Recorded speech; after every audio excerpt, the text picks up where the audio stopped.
What the Moon Brings by H.P. Lovecraft. I hate the moon. I am afraid of it. For when it shines on certain scenes familiar and loved, it sometimes makes them unfamiliar and hideous. It was in the spectral summer when the moon shone down on the old garden where I wandered. The spectral summer of narcotic flowers and humid seas of foliage that bring wild and many-colored dreams. And as I walked by the shallow crystal stream, I saw unwanted ripples tipped with yellow light, as if those placid waters were drawn on in resistless currents to strange oceans that are not in the world. Silent and sparkling, bright and baleful, those moon-cursed waters hurried I knew not whither, whilst from the embowered banks white lotus blossoms fluttered one by one in the opiate night wind and dropped despairingly into the stream, swirling away horribly under the arched carven bridge, and staring back with the sinister resignation of calm, dead faces. And as I ran along the shore, crushing sleeping flowers with heedless feet and maddened ever by the fear of unknown things and the lure of the dead faces, I saw that the garden had no end under that moon, for where by day the walls were, there stretched now only new vistas of trees and paths, flowers and shrubs, stone idols and pagodas, and bendings of the yellow-litten stream past grassy banks and under grotesque bridges of marble.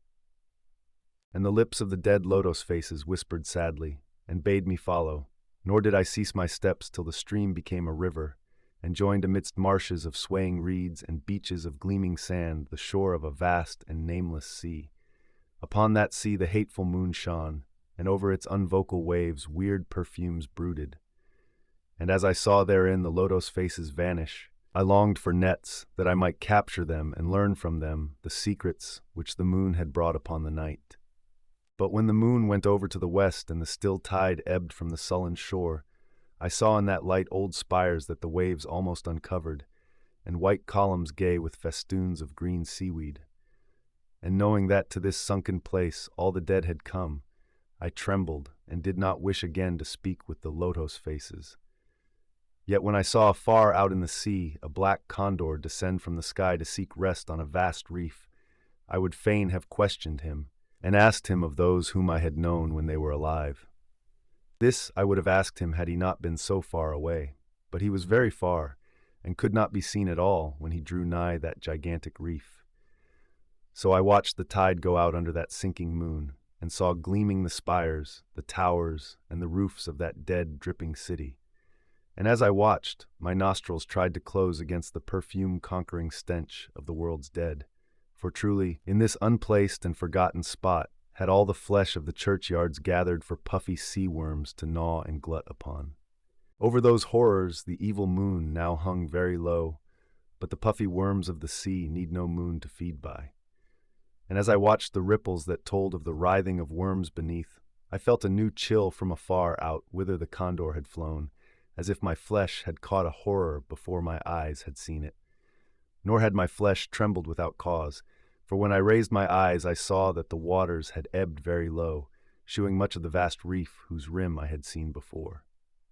And when I saw that this reef was but the black basalt crown of a shocking icon, whose monstrous forehead now shone in the dim moonlight, and whose vile hooves must paw the hellish ooze miles below, I shrieked and shrieked lest the hidden face rise above the waters, and lest the hidden eyes look at me after the slinking away of that leering and treacherous yellow moon.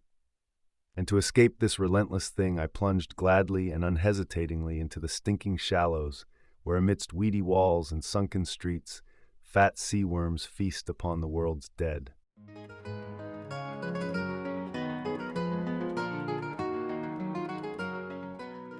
Thank you for listening to this production from Triple Impact Studio.